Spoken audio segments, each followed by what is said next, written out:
Please মালিক, আমাকে ছেড়ে দেন। কেউ যদি একবার দেখে নেয় তাহলে আমার কলঙ্ক ছড়িয়ে পড়বে, আর এই বাসা থেকে আমাকে তাড়িয়ে দিবে, আর আমার চাকরিটা চলে যায়। মালিক প্লিজ, আমার সাথে এরকম করবেন না ছোট মালিক। আমি এতদিন ধরে যে তোকে বলেছি আমি সত্যি তোকে ভালোবাসি, আর তুই রাজি হলে আমি তোকে বিয়ে করতে চাই।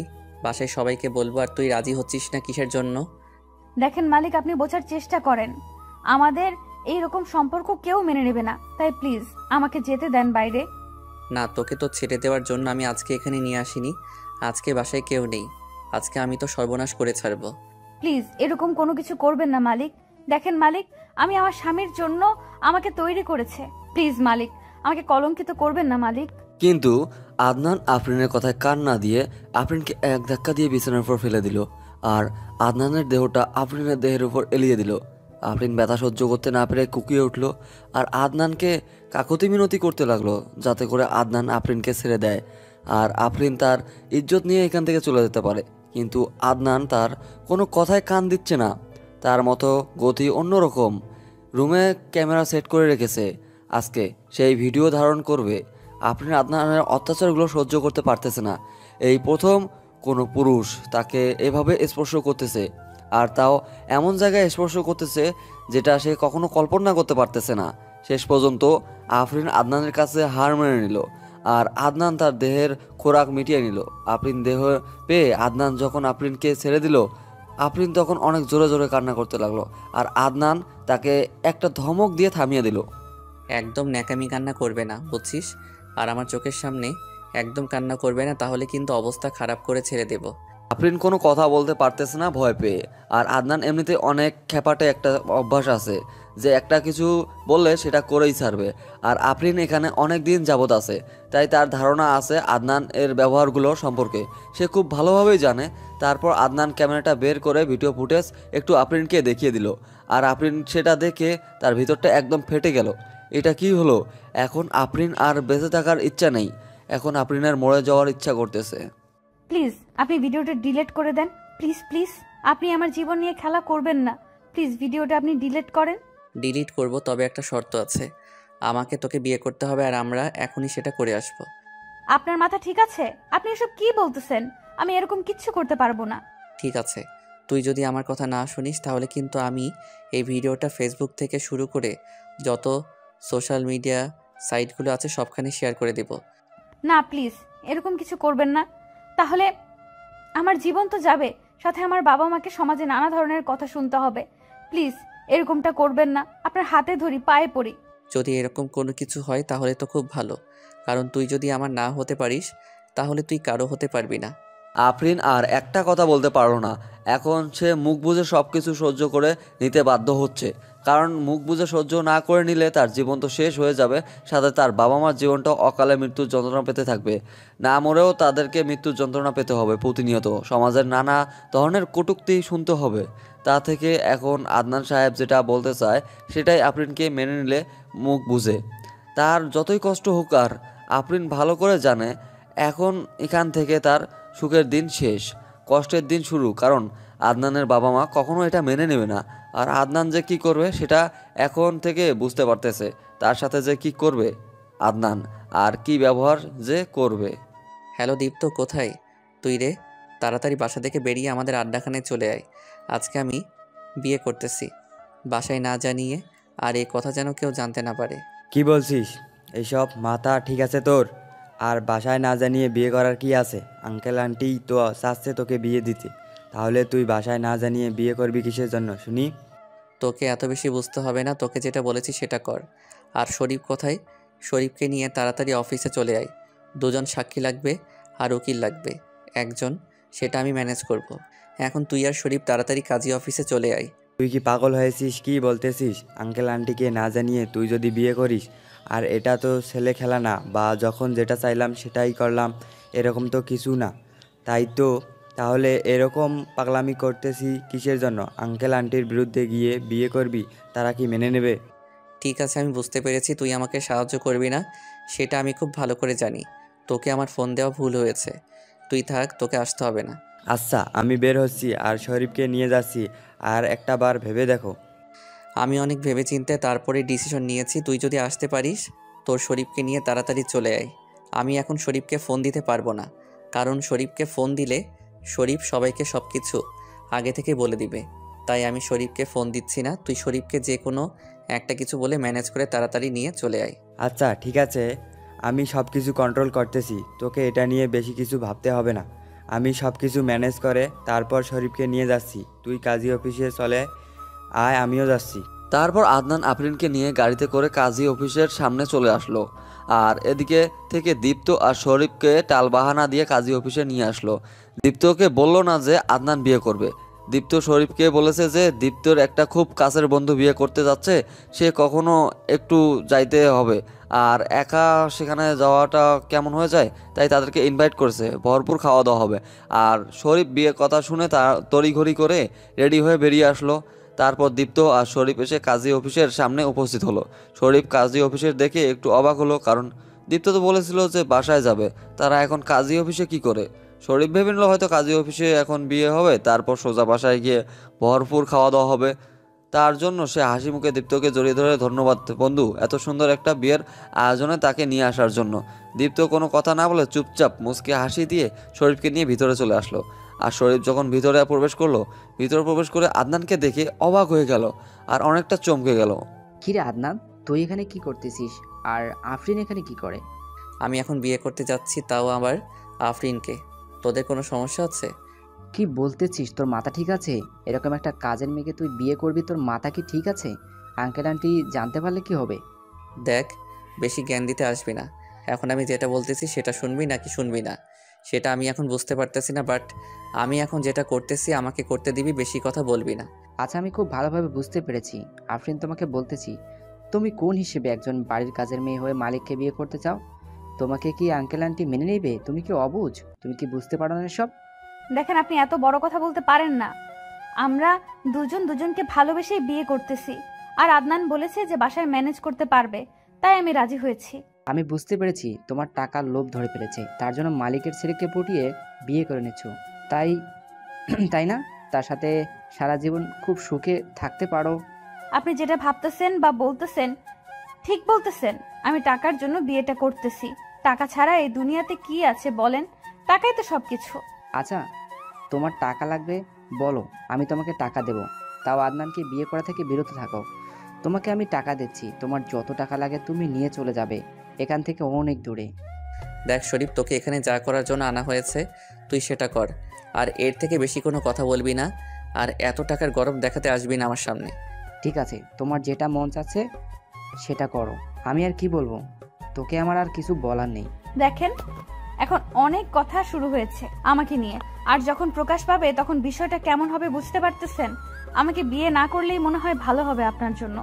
একদম ওকে কস্টেপ লাগিয়ে দেবো যদি আর একটা আমার কথার উপর কথা বলেছো, তাহলে কিন্তু মোটেও ভালো হবে না তোমার সাথে। কি করবেন? মেরে ফেলবেন? তাহলে মেরে ফেলেন, আমি তো তাও আমার মনের ভাব প্রকাশ করে যাব। আপনি হয়তো আপনার ভালো মন্দ বুঝতে পারেন না, কারণ আপনি অনেক বড় লোকের ছেলে। আপনার কখনো টাকার অভাব হয় না, বা আপনি কোনো কিছুর অভাব বুঝতে পারেন না। আমরা গরিব মানুষ, আমরা সব কিছুর অভাব বুঝতে পারি। তোমার লেকচার আমি বাসায় গিয়ে শুনতেছি। এখানে যদি আর একটা লেকচার দিছো তাহলে কিন্তু তোমাকে জ্যান্ত পুঁতে ফেলবো, তারপর তোমার বাবাকে পুঁতে ফেলবো। এতক্ষণে শরীফ আর দীপ্ত বুঝতে পারলো যে আদনান জোরপূর্বকভাবে আফরিনকে বিয়ে করতেছে, এখানে আফরিনের কোনো দোষ নেই। তারপর শরীফ আফরিনের দিকে ভীতু চোখে দৃষ্টিতে তাকালো এবং ইশারায় ক্ষমা চেয়ে নিল, আর আফরিন ছলছল চোখে নিচের দিকে তাকিয়ে রইল। কি বলবে এখানে? নিরুপায়, কোনো কথা বলতে পারবে না। তারপর কাজী সাহেব বিয়ে যথারীতি অনুযায়ী কার্যক্রম শুরু করে দিল এবং সুন্দরভাবে কার্যক্রম শেষ করে দিল। আর এখন থেকে আদনান এবং আফরিন দুজনেই বৈধভাবে স্বামী স্ত্রী। এক পলকে সব কিছু পাল্টে গেল, আর শরীফ দীপ্ত এই বিয়ে সাক্ষী হয়ে রইল। শরীফ আর দীপ্ত আদনানের আর আফরিনের বাসায় পৌঁছে দিল, আর বাসায় এসে দেখে যে বাসায় এখনও কেউ ফিরে আসেনি। তাই দীপ্ত আর শরীফকে কিছু টাকা দিয়ে দিল আদনান, আর বলল যে তারা গিয়ে পার্টির আয়োজন করতে। একটু পর আদনান যাবে সেখানে। বাসায় লোকজন চলে আসলে দীপ্ত আর শরীফ সেখানে থেকে চলে গেল। আদনান কিছু বলল না, কারণ জানাই যে আদনান ইচ্ছাকৃতভাবে বিয়েটা করেছে, আর আফরিনের এখানে কোনো দোষ নেই। এখানে আফরিনকে কোনো কিছু বলার তাদের কাছে বোকামি মনে হবে, তাই তারা চুপচাপ চলে গেল। দীপ্ত আর শরীফ চলে যাওয়ার পর আদনান হুট করে আফরিনকে কোলে তুলে নিল এবং নিজের রুমের উদ্দেশ্যে রওনা দিল। আফরিনকে নিয়ে যাচ্ছে, আর আফরিনের ভেতরটা শুকিয়ে যাচ্ছে। এবার না জানি কোন ধরনের অত্যাচার তাকে সহ্য করতে হয়। আপনি আমাকে এভাবে অত্যাচার করতেছেন কিসের জন্য? আমার ভুল কোথায়? তোকে বলেছিলাম না আমার থেকে খারাপ তোর জীবনে কেউ আসবে না। দেখ আমি তোর জীবনে এসে গেছি, এবার তোর দেখ কি অবস্থা করি। প্লিজ ছোট দেখে আমাকে ছেড়ে দেন, আমাকে যেতে দেন। আমি বাসায় যাব, আমার এখানে ভয় লাগতেছে। তোকে কি বাসায় যাওয়ার জন্য বিয়ে করে নিয়ে আসলাম? তুই এখন আমার গোলাম হয়ে থাকবি, আমি যেটা বলবো সেটা করবি। আর একটা যদি কথা বলেছিস তাহলে তোকে এখন এমন পিটান পিটাবো। আপনি কেন আমার সাথে এরকম করতেছেন? প্লিজ আমাকে যেতে দেন, আমার খুব খারাপ লাগতেছে, ব্যথা লাগতেছে। আফরিন মাত্র কথাটা বলা শেষ করলো আর সাথে সাথে আদনান আফরিনের মুখ চেপে ধরলো তার হাত দিয়ে। আফরিন শুধু শব্দ করতে পারতেছে, শব্দ হচ্ছে, কিন্তু তার মুখ থেকে কোনো কথা বের হচ্ছে না। এদিকে আদনান হিংস্রতার সাথে আফরিনের দেহের উপর ঝাঁপিয়ে পড়লো আর তার দাঁত দিয়ে আফরিনের গায়ে কত বিক্ষত করতে লাগলো। আর তার হাত দিয়ে আফরিনের গায়ে কিছু জায়গা এমনভাবে দাগ কাটলো যাতে আফরিন ব্যথা পেয়ে কান্না করে দিল, কিন্তু সেদিকে আদনানের কোনো খেয়াল নেই। তোকে এত করে বলেছিলাম তুই আমাকে সুন্দরভাবে বিয়ে কর, তাহলে আজকে তোকে এত কষ্ট পেতে হতো না। তুই যত আমাকে কষ্ট দিয়েছিস প্রতিটা কষ্টের মাসুল তোকে দিতে হবে। আজকের পর থেকে সারা জীবন আর নিজেকে সবসময় প্রস্তুত রাখবে। যখন যেটা লাগবে আমি তোর থেকে তখন সেটাই নিয়ে নিব, বুঝছিস? আপনি আমাকে এত অত্যাচার করবেন না, তার থেকে আমাকে ফেলেন প্লিজ, তার থেকে আমাকে মেরে ফেলেন প্লিজ। এত তাড়াতাড়ি মরে যাওয়ার ইচ্ছা তোকে আমি কি বলেছিলাম তখন? কেমন দেমাগ দেখাইছিলি যে আমি তোকে কিছু করতে পারবো না? দেখেন ছোট মালিক, আমরা গরিব মানুষ, আপনারা শুধু আমাদের অত্যাচার করতে পারবেন, তাছাড়া কোনো কিচ্ছু না। বুঝতে পেরেছি, এরকম ইমোশনাল ডায়লগ আমার সামনে মারবি না। যা এখন এক কাপ কফি বানিয়ে নিয়ে আয়।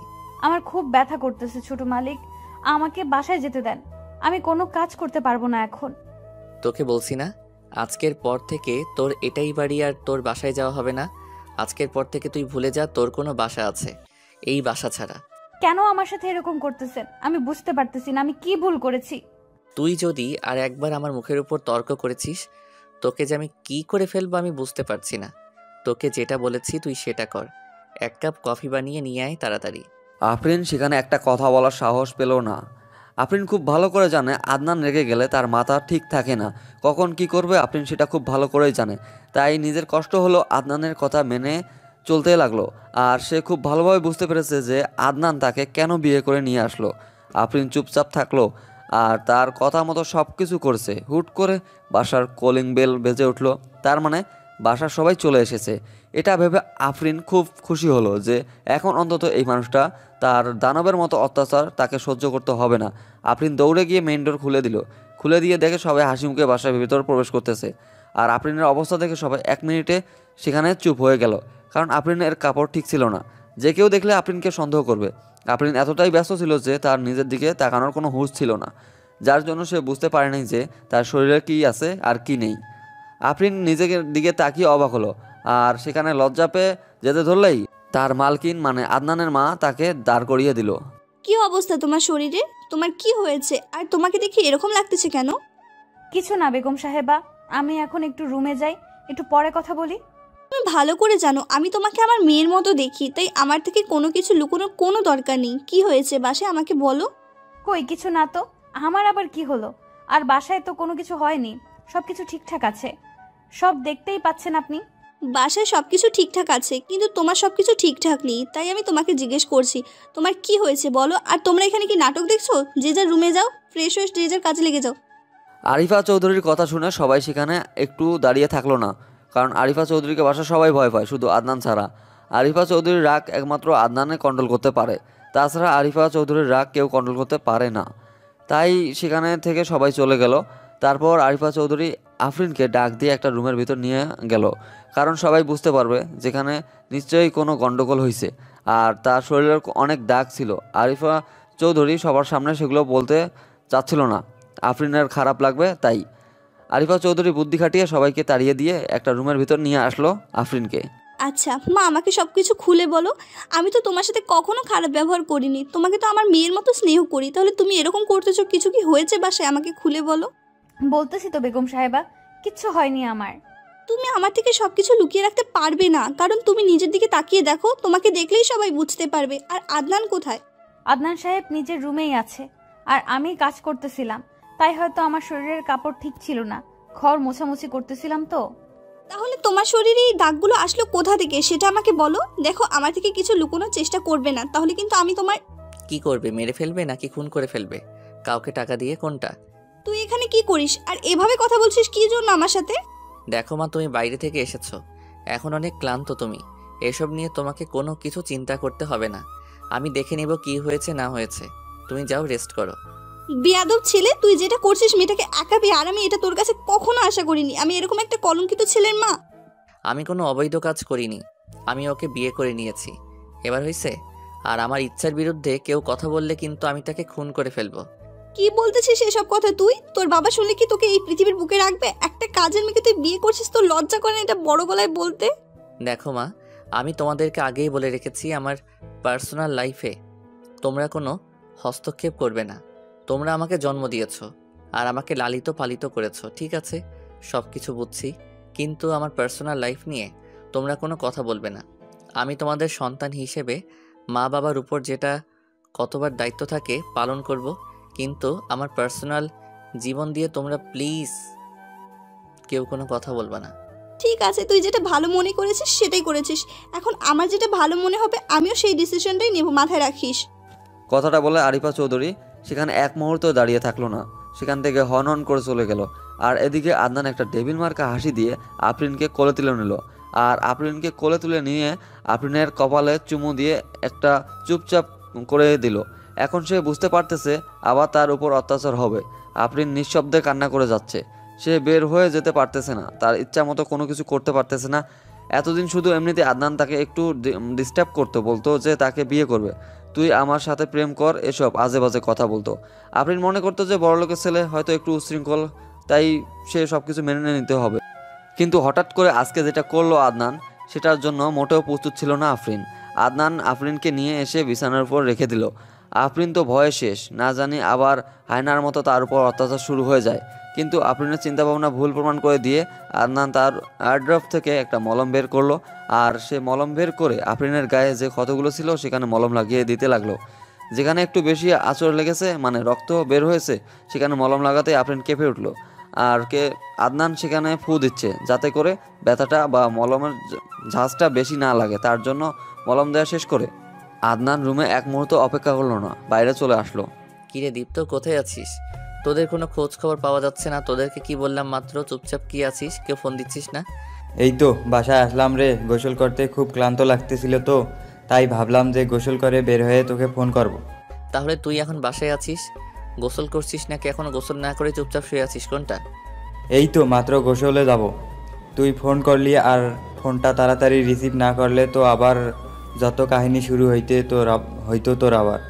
আচ্ছা, তাড়াতাড়ি বের হয়ে আয়, আমি তাড়াতাড়ি সব কিছু শেষ করতে চাই, বুঝছিস? বেশি সময় নেব না।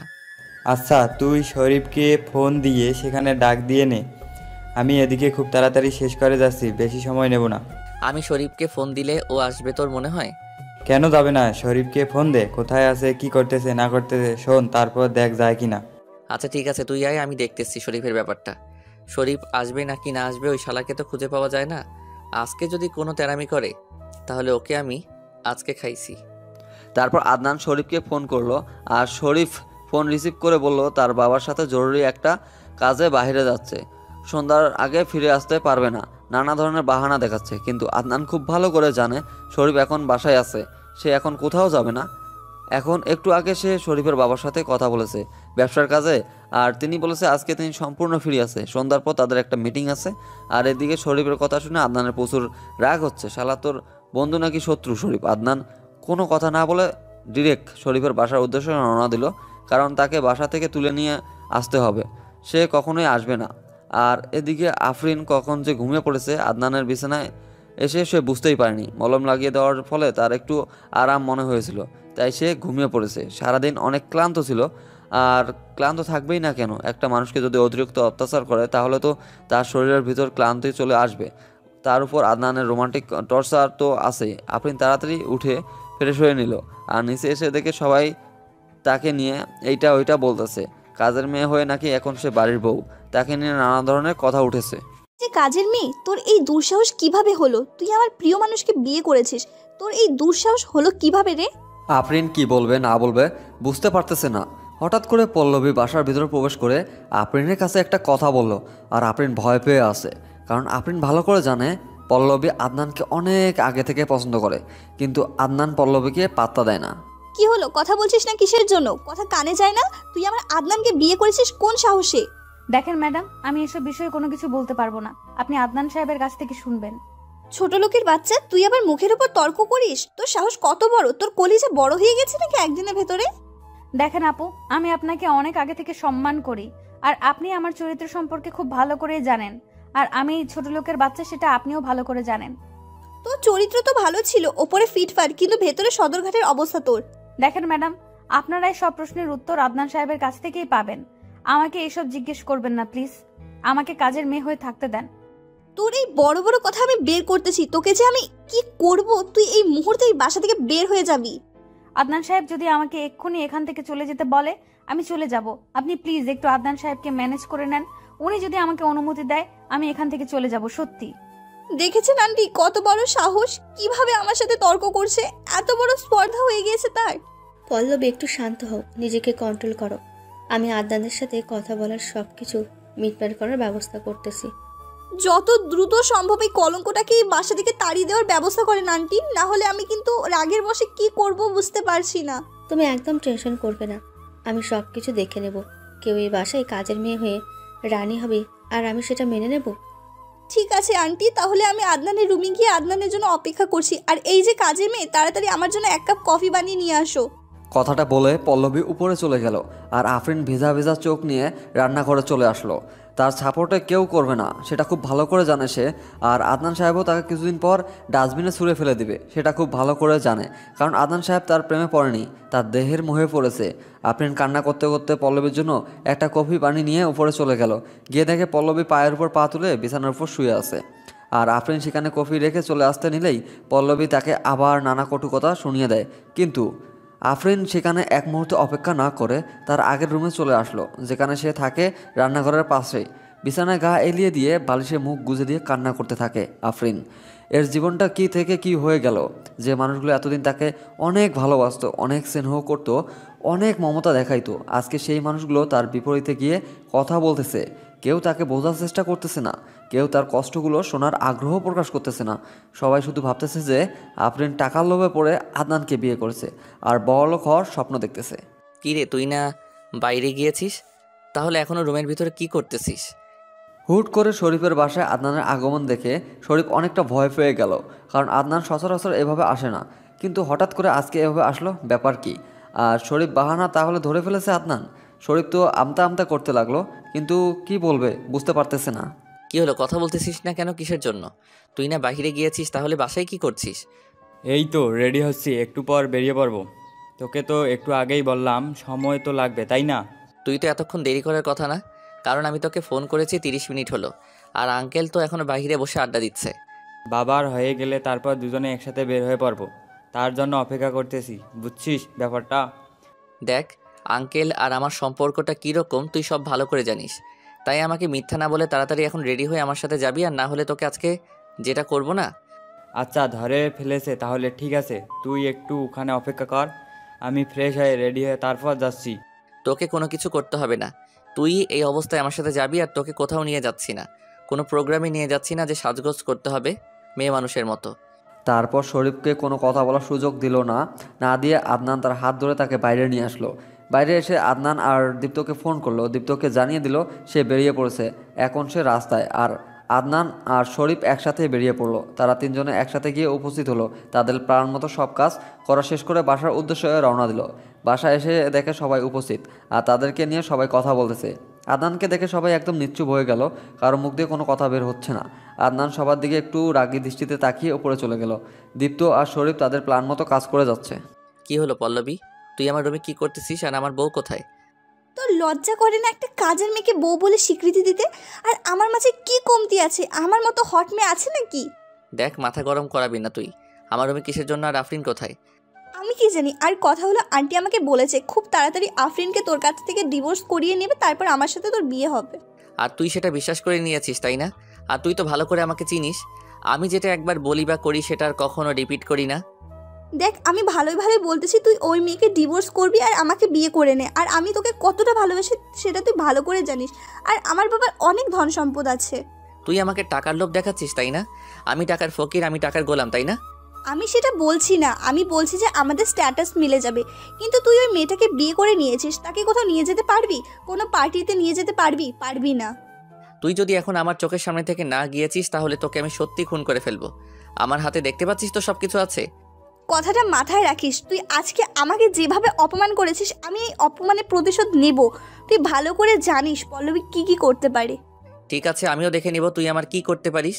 তুই এখন আমার চোখের সামনে থেকে ভাগ, আর এই বাসা থেকে নিমিষের মধ্যে উধাও হয়ে যাবি। পল্লবী আর কোনো কথা বলার সুযোগ পেল না, কারণ আদনানের চোখ দেখে বোঝা যাচ্ছে একদম রক্তিম বর্ণ ধারণ করে আছে আর মুখমণ্ডল লাল বর্ণ ধারণ করেছে। এর জন্য পল্লবী আর একটা কথা বলার সুযোগ হলো না আদনানের দিকে তাকিয়ে। আদনান তারপর কি করবে না করবে বুঝতে পারতেছে না, কারণ আফরিন এখন কোথায় চলে গিয়েছে, বাসায় আছে নাকি তাকে তাড়িয়ে দেওয়া হয়েছে কিছুই বুঝতে পারতেছে না আদনান। আদনান কোনো কথা না বলে বাসায় মনে মনে খুঁজতে লাগলো আফরিনকে, কিন্তু কোথাও দেখতে পারতেছে না। তারপর সে আফরিনের রুমের কাছে আসলো। ঘরে এসে দেখে রুমের ভিতর থেকে দরজাটা লাগিয়ে দেওয়া, তার মানে আফরিন রুমের ভিতরেই আছে। আফরিন, এই আফরিন, দরজা খুলে বলতেছি। আফরিন আদনানের কণ্ঠ শুনতে পেয়ে চুপ করে রইল, কোনো কথা বলতেছে না। কিন্তু সে এভাবে বেশিক্ষণ চুপ থাকতে পারবে না, কারণ দরজায় এত জোরে আওয়াজ হচ্ছে যে এখন সহ্য করা যাচ্ছে না, পুরো বাড়ির শব্দ দিয়ে ভরপুর হয়ে যাচ্ছে। এখন যদি আফরিন দরজা না খুলে তাহলে তুলকালাম একটা কাণ্ড তৈরি হবে বাসায়। তাই ভয় পেয়ে আফরিন দরজা খুলে দিল। দরজা খুলে দেওয়ার সাথে সাথে আদনান আফরিনকে দুহাত দিয়ে দুই বাহুতে চেপে ধরলো। আমার কথা কানে যাচ্ছিল না তোর? আমি এতক্ষণ ধরে তোকে ডাকতেছি, শুনেও না শোনার ভান ধরে আছিস কিসের জন্য? কই না তো, আমি ঘুমিয়ে পড়েছিলাম। হঠাৎ ঘুম ভেঙে গেল দরজায় কড়া নাড়ার কারণে। তোর চোখ অন্য কিছু বলতেছে, তুই আমাকে মিথ্যা বলতেছিস। সত্যি বলতেছি, আমি ঘুমিয়ে পড়েছিলাম, আপনার ডাকে ঘুমটা চলে গেল আর এসে দরজা খুলে দিলাম। তুই এই রুমে এসে ঘুমিয়ে পড়েছিস কি জন্য? তোকে বলেছি না ওই রুম থেকে বের হবি না? পল্লবী আপু এসেছিল তো, বলল যে উনি সেখানে কিছুক্ষণ থাকবে, তাই আমি এখানে চলে আসলাম। রুমটা কার, তোমার স্বামীর নাকি তার স্বামীর, কোনটা? কে কার স্বামী? আমি আপনাকে স্বামী হিসেবে কখনো গ্রহণ করতে পারবো না। আর আপনি প্লিজ আমাকে যত তাড়াতাড়ি সম্ভব মুক্ত করে দেন, আমি এখান থেকে অনেক দূরে চলে যাব। একদম বেশি বকবক করবে না, তাহলে কিন্তু তোকে খুন করে ফেলবো, বুঝছিস? তাও আমার কাছ থেকে তোকে কোথাও যেতে দেব না। দেখেন পল্লবী আপু আপনাকে অনেক ভালোবাসে, আর এ বাসায় কেউ আমাকে মেনে নেবে না আপনার সাথে। আর আপনাকে আপুর সাথে অনেক জোশ মানায়। আর একটাবার যদি পল্লবীকে নিয়ে কথা বলেছিস আর একটা যদি কোনো উল্টাপাল্টা কথা বলেছিস, তাহলে কিন্তু আমি তোকে সত্যি এবার এমন অবস্থা করব যেটা তুই কল্পনা করতে পারবি না। আপনি আমাকে কতটা কষ্ট দিতে পারেন সেটা আমি খুব ভালো করেই জানি।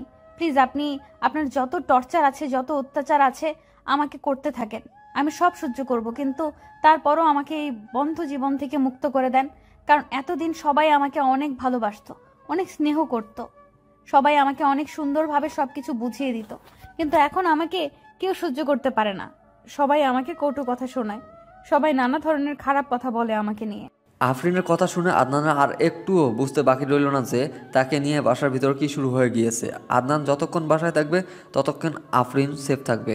আদনান যখন বাইরে যাবে তখন আফরিনের উপর অনেক ধরনের অত্যাচার শুরু হবে, মানসিক টর্চার শুরু হবে। সেটা খুব ভালোভাবে বুঝতে পারলো আদনান। আফরিনের হাত ধরে টেনে বাইরে নিয়ে আসলো, আর বাইরে এসে এমনভাবে চিল্লানি দেওয়া শুরু করলো, সবাই সেখানে এসে উপস্থিত হলো। আর সবার উদ্দেশ্যে আদনান যেটা বললো সেটা শোনার জন্য মোটেও কেউ উপস্থিত ছিল না। আর আফরিনের কি বলবে, আফরিন লজ্জায় সেখানে দাঁড়িয়ে থাকতে পারতেছিল না আদনানের কথাগুলো শুনে। ভালোবাসার মানুষকে কেউ কিছু বললে সেটা আসলে সহ্য করা যায় না। তাই আদনান আফরিনের অত্যাচারগুলো বা কষ্টগুলো বুঝতে পেরে আদনানের একটা বিহিত করার জন্য বাসার সবাইকে একত্রে করার চেষ্টা করতেছে। কিন্তু যতই বলেন কাজের মেয়েকে তো সহজে কেউ মেনে নিতে চায় না, এটা স্বাভাবিক, বাস্তবতা আলাদা। এটা শুধু গল্পই মানায়, রিয়ালিটিতে কখনো এটা মানায় না। একজনকে ছোট যারা গরিব লোক তাদেরকে কেউ মেনে নিতে চায় না বড়লোক সমাজে, কারণ বড়লোকরা তারা নিত্য নতুন আপডেট চায়, তাদের স্ট্যাটাস তাদের লেভেলে চায় মেয়ে মানুষ যেন তাদের লেভেলে থাকে, তাদের ব্যবসা বাণিজ্য যেন দ্বিগুণ করতে পারে, সেই লেভেলের স্ট্যাটাস দেখে বড়লোক ছেলেপেলেদের বিয়ে দেওয়া হয়। কিন্তু এখানে যেহেতু আদনান একটা গরিব বা মেয়েকে, কাজের মেয়েকে বিয়ে করছে, তাই তাদের ফ্যামিলিতে নানা ধরনের কটুকতা বলা বলি শুরু হয়ে গেছে, আর বিয়েটা ভাঙানোর চেষ্টা করতেছে সবাই মিলে একত্রে। আমার বউ আমি বিয়ে করছি, আমি সারা জীবন তার সাথে থাকবো, তোমাদের এত মাথা ব্যথা কেন? তাই বলে তুই যাকে খুশি তাকে বিয়ে করবি আর আমরা মেনে নেব? আমাদের বাসায় কাজের মেয়েকে তুই বিয়ে করছিস। কাজের মেয়ে, কিন্তু সেও তো একটা মানুষ, চাই না দিন শেষে তারাও তো একটা পরিচয় আছে। আমাদের যে স্ট্যাটাস, সেই স্ট্যাটাসের সাথে সে কি যায়? তাতে তো আমার কোনো কিছু যায় আসে না। আমি বিয়ে করেছি, আমার বউ আমার সাথে থাকবে, তোমার সাথে যাবে কিসের জন্য? তোর আব্বু এই কথা শুনে একদম রেগে আছে। বাসায় আসতেছেন, তোর সাথে যে কি হবে আমি বুঝতে পারছি না। দেখো আম্মু, তোমার পরিবার কেমন ছিল সেটা তো আমি জানি, সবাই জানে। সেটা আমাকে আর বলিও না নতুন করে। তোর এত বড় সাহস, তুই আমার ছেলে হয়ে আমাকে অপমানিত করতেছিস? আমি এখানে আর কোনো কথা বলতে চাচ্ছি না। তোমরা এখন তোমাদের যা খুশি তাই করো, আর আমাকে আমার মতো থাকতে দাও। আমাকে কোনো ধরনের ডিস্টার্ব করবে না কেউ। কথাগুলো বলে আদনান সেখান থেকে হনন করে চলে গেল। কারো কোনো কথায় পাত্তা না দিয়ে নিজের রুমে চলে আসলো। আর এসে দেখে আফরিন বিছানায় শুয়ে আছে।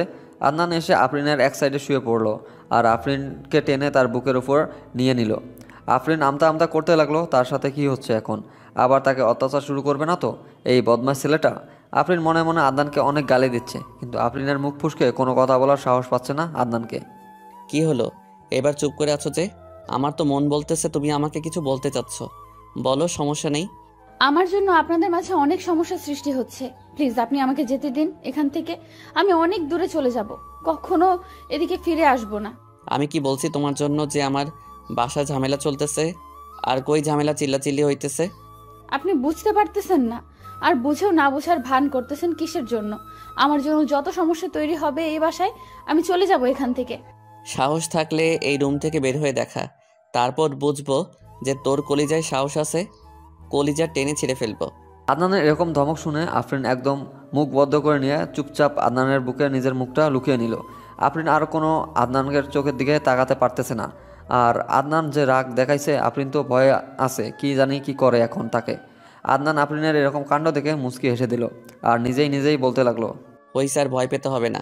এখন রেডি হয়ে নাও, বাইরে যাব। আমি এখন কোথাও যাব না, বাসায় অনেক কাজ আছে, আমাকে কাজগুলো শেষ করতে হবে, না হলে আবার বকাবকি করবে সবাই আমাকে। এখন থেকে কেউ আর বকাবকি করবে না। আর তুমি কেন কাজ করতে যাবে? কাজের মেয়ের অভাব আছে বাসায়? তুমি একমাত্র না যে তোমাকে দিয়ে সব কাজ করাই বাসায়? কিন্তু আমার ভাগে যে কাজগুলো আছে সেগুলো তো করতে হবে, তাই না? বুঝতে পেরেছি। এখন তোমাকে রোমান্টিক অত্যাচার না করলে তুমি বুঝবে না। যদি তুমি এখন আমার কথা না শোনো তাহলে তোমার ঠোঁটে জায়গা থাকবে না।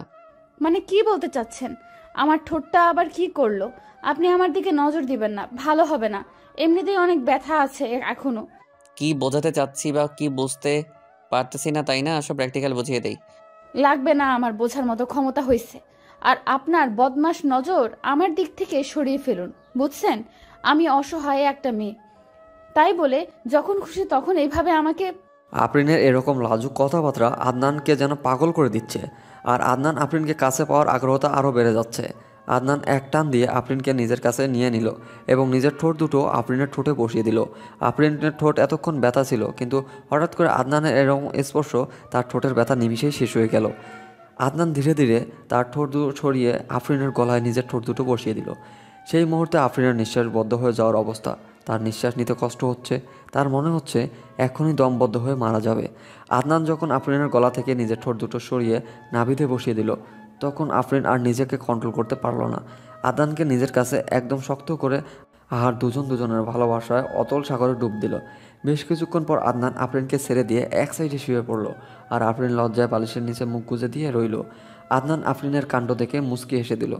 অনেক হয়েছে লজ্জাবতী, আপনার লজ্জা পাওয়া। এখন তাড়াতাড়ি গিয়ে গোসল করে ফ্রেশ হয়ে নেন, বাইরে যাব। আপনি আগে গিয়ে গোসল করেন, তারপর আমি গোসল করব। আমার এখন যেতে ইচ্ছে করতেছে না, ব্যথা লাগতেছে। তাড়াতাড়ি যাও, গিয়ে গোসল করে ফিরে আসো। মেডিসিন নিয়ে এসেছি, খাবার খেয়ে মেডিসিন খাবে। এত বাহানা করার কিছু নেই, যাও। আপনি এরকম কেন? আমার কষ্টটা আপনার চোখে পড়ে না? আমার খুব ব্যথা লাগতেছে, আমার এখন যেতে ইচ্ছে করছে না। আচ্ছা, বুঝতে পারলাম ব্যথা লাগতেছে, কিন্তু এখন তো একটু গোসল করতে হবে, তারপর কিছু খেয়ে মেডিসিন নিবা।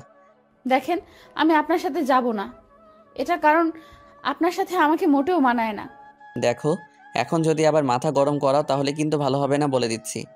যদি আপনার মাথা গরম হয় তাহলে আমি কি করব? আমার কিচ্ছু করার নেই, আপনি এখান থেকে চলে যান। মানে কি এমন আবল তাবল কথা বলতেছো? আমি কি করলাম যে এখন আমার সাথে যেতে তোমার সমস্যা হবে? আর কে বলেছে তোমাকে আমার সাথে মানায় না? আমি বলতেছি তাই, আমি যাব না। আপনার কি হয়েছে? আপনি কেন আমাকে জোর জবরদস্তি করতেছেন? বলতেছি তো আমি যাব না। আফরিন আর আদনানের মাঝে এরকম তর্ক বিতর্ক চলতে থাকে। হুট করে দরজা খোলার আওয়াজ পেয়ে দুজন চুপ হয়ে যায়। আদনান তাড়াতাড়ি করে আফরিনকে ঢেকে দেয়। আফরিনের তেমন কাপড় ছিল না শরীরে, তাই কাঁথা দিয়ে আফরিনকে ঢেকে রাখে। আর আদনান নিজের উপর একটু কাপড় নিয়ে নেয়। দরজার দিকে তাকিয়ে থেকে পল্লবী রুমের ভিতর প্রবেশ করতেছে। একটু আগে না পল্লবী এখান থেকে চলে গেল? আদনান মনে মনে ভাবতেছে আবার কিসের জন্য আসছে তাও। আবার দুজন রুমের ভিতর আসছে, কোনো কথাবার্তা নেই। হুট করে রুমের ভিতর প্রবেশ করে আসলো। আদনান তো প্রচণ্ড রেগে উঠেছে, কিন্তু নিজের রাগে একটু কন্ট্রোল করো, কারণ এখন আফরিন যদি পল্লবীকে কোনো ভুলভাল বলে, তাহলে পল্লবী যদি রাগের বসে কোনো কিছু ভুলভাল কাজ করে বসে, আফরিনের সাথে তার জন্য হয়তো মোটেও ভালো হবে না। তাই নিজেকে কন্ট্রোল করে রাখলো। কি হলো, তুই এখানে কি করতেছিস? আর কারো রুমে প্রবেশ করতে হলে পারমিশন নিতে হয়, জানিস না? তুই একটা কাজের মেয়েকে বিয়ে করে কিভাবে তার সাথে এভাবে থাকছিস বুঝতেই পারছি না। তোর প্রয়োজন ছিল মেয়েটার সুন্দর একটা দেহ, পেয়েছিস, এখন তাকে ছেড়ে দে, আমাকে বিয়ে কর প্লিজ। কি ভুলভাল বলতেছি? তোর মাথা ঠিক আছে? আমার মেজাজ গরম করাবি না, এখান থেকে চলে যা। দেখ আদনান, তোকে আমি ভালো করে চিনি, তুই এ বিষয়ে আমার সাথে কথা বল। আর এই মেয়ে, তুমি এখান থেকে চলে যাও, আমাদের পার্সোনাল কথা হচ্ছে। পল্লবী, এবার কিন্তু তুই তোর লিমিট ক্রস করতেছিস, বুঝতে পারছিস না তুই কাকে কি বলতেছিস? আদনান, তুই কেন এরকম করছিস বুঝতে পারছি না। তুই একটা কাজের মেয়েকে বিয়ে করবি, আমি কখনো কল্পনা করতে পারিনি। আমার মতো বড় লোকের মেয়ে, আমি এত হট, আর আমাকে বাদ দিয়ে তুই ওই মেয়েকে বিয়ে করলি? দেখ পল্লবী, তোকে একটা কথা বলি, তুই এখান থেকে চলে যাবি এখন, এটা হচ্ছে সব থেকে বড় কথা, আর তোর জন্য অনেক উত্তম হবে। আই কাজের মেয়ে, তুই এখনো এখানে আছিস কিসের জন্য? তুই এখান থেকে যাচ্ছিস না কিসের জন্য? তোকে চলে যেতে বলেছি না আমি? কথা শুনে আফরিন একটু নেড়ে চেড়ে বসে উঠল। মনে হচ্ছে তাকে এখান থেকে চলে যেতে হবে। এরকম মনোভাব নিয়ে সে উঠে গেলে আদনান তাকে টান দিয়ে আবারও সেখানে শুয়ে দেয়। আদনানের রাগী চোখ আফরিন এর দিকে তাকিয়ে থাকে। আফরিন ভয়ে চুপচাপ সেখানে শুয়ে পড়ে, আর কোনো কথা বলে না। কিন্তু তার খুব খারাপ লাগতেছে। যতই হোক, যেভাবেই হোক, তার বিয়ে করা স্বামী, আর কোনো বাঙালি মেয়ে চায় না তার স্বামীর উপর কেউ এসে অধিকার দেখাক। আফরিন ইচ্ছা করতেছে এখন পল্লবীকে কষে কয়েকটা থাপ্পড় মারতে, কিন্তু সে তার ইচ্ছা পূরণ করতে পারবে না। আফরিন চুপচাপ আদনানের কোলে মাথা রেখে শুয়ে আছে, আর সেটা দেখে পল্লবীর ভিতরটা জ্বলে যাচ্ছে। আজকে সেখানে তার থাকা কথা, আর সেখানে কিনা একটা কাজের মেয়ে শুয়ে আছে। এটা ভাবতেই পল্লবীর গায়ে কাঁটা দিয়ে উঠতেছে। তার ইচ্ছা করতেছে এখন আফরিনকে খুন করে আদনানকে তার করে নিতে, কিন্তু সে পারতেছে না। আদনানকে নিজের প্রতি দুর্বল করতে পারতেছে না কোনোভাবেই। আপু হয়তো আপনাকে কিছু পার্সোনাল কথা বলবে। আমি কি আপনাদের জন্য 2 কাপ কফি বানিয়ে নিয়ে আসবো? আমি একটু বাইরে যাই, আমাকে এখন যেতে দেন। তার মানে তুমি চাচ্ছ আমি যা খুশি তাই করতে পারবো? যখন যে কোনো মেয়েকে রুমের ভেতর নিয়ে এসে তার সাথে আমি রাত কাটাতে পারবো, তার সাথে আমি সব কিছু করতে পারবো, তাই তো? একদম মেরে কুচি কুচি করে কেটে নদীতে ভাসিয়ে দেব। এত বড় সাহস, এত বড় কলিজা হয় কি করে আপনার? আফরিন কথাটা বলে নিজের জিহ্বায় কামড় বসিয়ে দিল। এটা কি বলল সে? সে মোটো এরকম কোনো কিছু বলতে চায়নি, কিন্তু মুখ ফুসকে এটা বের হয়ে গেল। তার মুখের দিকে তাকিয়ে আদনান অবাক দৃষ্টিতে কিছুক্ষণ তাকিয়ে রইল। কি বলল এটা? আর পল্লবী, সে তো চোখ বড় বড় করে আফরিনের দিকে তাকিয়ে রইল। সরি, আমি এরকম কোনো কিছু বলতে চাইনি, মুখ ফুসকে বের হয়ে গেছে। প্লিজ আমাকে যেতে দেন। ঠিক আছে যাও, তাহলে আমি পল্লবীর সাথে এখন রোমান্স করব, তার সাথে সবকিছু করব, তুমি দেখবা। মানে কি বলতে চাচ্ছেন? আর আপনি এত বেয়াদব, এত জঘন্য আগে বুঝতে পারিনি কখনো। ছি। তাহলে তুমি চলে যেতে চাচ্ছ কিসের জন্য? যদি আমাকে এতটাই অন্য মেয়ের সাথে দেখলে খারাপ লাগে তাহলে? আমি কোথাও যাচ্ছি না, এখানেই আছি। আর পল্লবী আপু, আপনি একটু পরে আসবেন প্লিজ, এখন আমাদেরকে একটু একা থাকতে দেন তো। আফরিনের এরকম কথা শুনে পল্লবী এমন আদনান দুজনে অবাক হয়ে আছে। আফরিনের দিকে তাকিয়ে রইল। কখন কি বলছে মেয়েটাকে নিজেই বুঝতে পারতেছে না। পল্লবী তো রাগে মেঘে আগুন, আর মুচকি হেসে দিল। আফরিন সুন্দরভাবে আদনানকে জড়িয়ে ধরলো, আবার শুয়ে পড়লো আদনানের কোলে। আর পল্লবী সেটা দেখে রেগে মেগে রুম থেকে বেরিয়ে গেল। ভালোবাসার মানুষকে কেউ অন্য মানুষের সাথে সহ্য করতে পারে না, সেটা মেয়ে হোক বা ছেলে। দুজনের ক্ষেত্রে একই অ্যাট্রাকশন কাজ করে। যদি কোনো ছেলে কাউকে ভালোবাসে, আর সেই মেয়ে যদি কোনো ছেলের সাথে কথা বলতে চায় বা তার সাথে রোমান্স করতে চায়, তাহলে কারোই ভালো লাগবে না। তারা স্বামী স্ত্রী তো এমনিতেই আফরিন চাবে না যে আদনান অন্য কোনো মেয়ের সাথে থাকুক। সেটা তো যতই খারাপ হোক বা যতই তারা গরিব হোক আর বড় লোক হোক, কিন্তু এখানে যেহেতু একটা বন্ধনে আবদ্ধ হয়ে আছে, তারা কেউ চাইবে না একে অন্য বা তাদের ছাড়া অন্যজনের সাথে রোমান্স করুক। এটা কেউ চাইবে না। ভালোবাসার মানুষগুলো সবসময় একটু কিপটে হয় তাদের ভালোবাসাগুলোর জন্য। সর্বোচ্চ দিয়ে তারা তাদের ভালোবাসাকে আগলে রাখার চেষ্টা করে। এইভাবে নিজের সবকিছু আদায় করে নিতে হয়। যদি নিজের জিনিস নিজে ধরে রাখতে না পারো, তাহলে কিন্তু পরে পস্তাবে। আমি আপনার হাত থেকে বাঁচার জন্য এটা করলাম, না হলে মোটেও করতাম না, বুঝছেন? আমাকে যেতে দেন। বারবার কিন্তু এক কথা শুনতে ভালো লাগে না। আর শোনো, আজকে আমি তোমাকে নিয়ে বাসা ছেড়ে চলে যাব। মানে কি আজব কথা বলতেছেন? আমাকে নিয়ে বাসা থেকে চলে যাবেন মানে? আর এখান থেকে চলে গেলে আপনি কি করে খাবেন? তোমার কি মনে হয় আমি কাজ করতে পারি না? আমিও কাজ করতে পারি। কষ্ট হবে বাট করতে হবে, কিন্তু এখানে থাকলে তোমাকে সবার কথা শুনতে হবে। আর আমি চাই না আমার বউ কারো কাছে থেকে কোনো রকম অপমানিত হোক। কেন আপনি এরকম করতেছেন? কেন বুঝতেছেন না? কেন আপনি আমার জন্য এতটা নিচে নামতেছেন? ভালোবাসি তাই, আর সারা জীবন ভালোবাসতে চাই তার জন্য। আমার মাঝে কি এমন আছে যে তার জন্য আমাকে এভাবে পাগলের মতো ভালোবাসতে হবে? সেটা তুমি বুঝবে না, কারণ মনের ব্যাপার, এটা মন তোমাকেই চেয়েছে আর তোমাকে সারা জীবন চাইবে, তাই তোমাকে আপন করে নিয়েছি, ঝামেলা শেষ। কথাটা বলে আদনান আফরিনকে নিজের কাছে নিয়ে আসলো আর আফরিনের কপালে নিজের ঠোঁট দুটো দিয়ে চুম্বন করলো। আফরিন চোখ দুটো বদ্ধ করে নিল। তার মনের মাঝে অন্যরকম অনুভূতি কাজ করতেছে। আদনান সুন্দরভাবে আফরিন তার বাহু ডোরে আবদ্ধ করে নিল। আফরিন এখন কনফিউশনে আছে, সে কি করবে না করবে। সে কিছুই করে উঠতে পারতেছে না। আদনানের ভালোবাসা কিন্তু গ্রহণ করবে, সারা জীবন তার সাথে থাকবে নাকি তাকে ব্যবহার করতেছে কিছুই বুঝতে পারতেছে না আফরিন। তাই সে কোনো কিছু স্থির করতে পারতেছে না। যাও, এখন ফ্রেশ হয়ে আসলাম, বাইরে যাব, একটা বাসা খুঁজে বের করতে হবে আমাদের, সেখানে থাকতে হবে। বাসায় থাকলে অনেক ঝামেলা হবে। আপনি কেন এরকমটা করতেছেন বুঝতে পারতেছি না। না করলে হয় না? বাসা ছেড়ে চলে গেলে তো অনেক ঝামেলা হবে। এখানে থাকলে প্রতিগুণ বেশি ঝামেলা হবে, সবাই তোমাকে জ্বালাতন করবে, আর আমি তো সবসময় বাসায় থাকতে পারবো না। আমি একটা কাজের মেয়ে, দেখতে তো তেমন ভালো না। কেন আপনি আমার জন্য এরকম করতেছেন? যেটা আমার ইচ্ছা আমি সেটাই করেছি। দেখো, ভালোবেসেছি, তাকে বিয়ে করেছি, তার সাথে সারা জীবনটা পার করতে চাই। আর এটা নিয়ে যদি তুমি কোনোদিন আমাকে প্রশ্ন করেছো, তাহলে তোমার অবস্থা খারাপ আছে। আচ্ছা, আপনার খুশি, কিন্তু আমার মনে হচ্ছে দুদিন পর ঠিকই আমাকে রাস্তায় ছুঁড়ে ফেলে দিবেন। খুব ভালো করে জানি আমি। এই শালি, তোর সাহস কত বড়, মুখের বোতল করতেছিস, আর আমি যখন তোকে ছুঁড়ে ফেলে দিব তখন এই কথা বলিস? এখন আমাকে সহ্য করতে পারতেছেন না, আর তো কিছুদিন গেলে কি করবেন সেটা তো আমি ভালো করেই জানি। বড়লোকের ছেলেদের কোনো মতিগতি ঠিক নেই। আদনান এবার নিজেকে কন্ট্রোল করতে পারলো না, আফরিনকে কয়েকটা থাপ্পড় মেলে দিল। আর আফরিন অবাক হয়ে আদনানের দিকে তাকিয়ে রইল।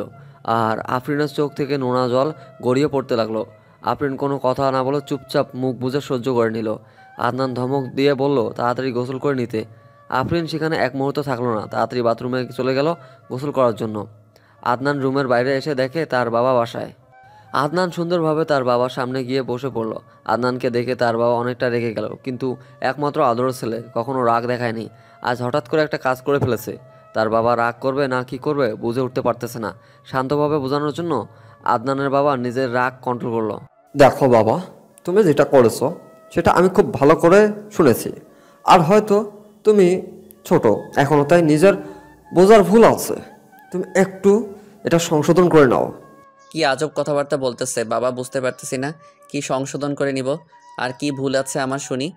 দেখ, এখনো তুই ছোট বাচ্চা না, আর আমি কি বলতেছি সেটা তুই খুব ভালোভাবে বুঝতে পারতেছিস। এরকম না বোঝার ভান করার কি আছে? তুই আফরিনকে বিয়ে করছিস কিসের জন্য?